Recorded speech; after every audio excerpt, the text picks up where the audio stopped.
tuganira gato.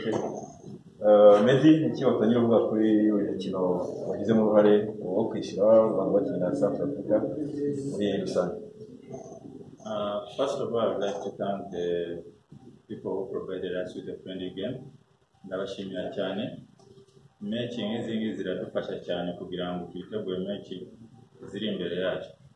Ubu ngubu umukino twakinye uyu munsi hari byinshi twize n'abakinnyi benshi twahise tubona ko bameze neza uko bahagaze n'ibintu byadufashije cyane n'umutoza.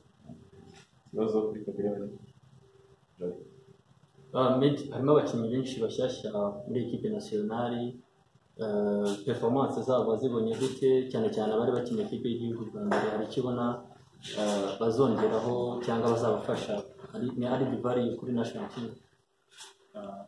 Ubanye ndabona ko it's a big motivation kuko n'abakinnyi bakiri bato kandi ubona ko bafite icyizere ko hari ikintu bashaka nabo kweka ko bashoboye mu ikipe y'igihugu. Ikindi kibazo kuri Kabila. Meddy, uri umukinnyi urimo gusoza amasezerano muri Tanzania, uravuga cyane mu bitangazamakuru, nanabonye mu agent wawe uhagarariye Gakumba yabwiye Wasafi ko ikipe ya Yanga iramutse ije kukuganiriza nta kibazo ufite rwose wajya mu ikipe ya Yanga.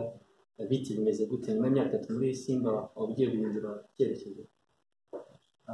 Ibintu kuba ko nyifite amasezerano n'ikipe ya Simba nshaka cyane kubiganiraho cyane. Ibinyamakuru byandika ibyo bashaka ariko ku bwanjye ninjye uzi icyo nshaka mu ikipe, cyangwa niba ari contract nyeneye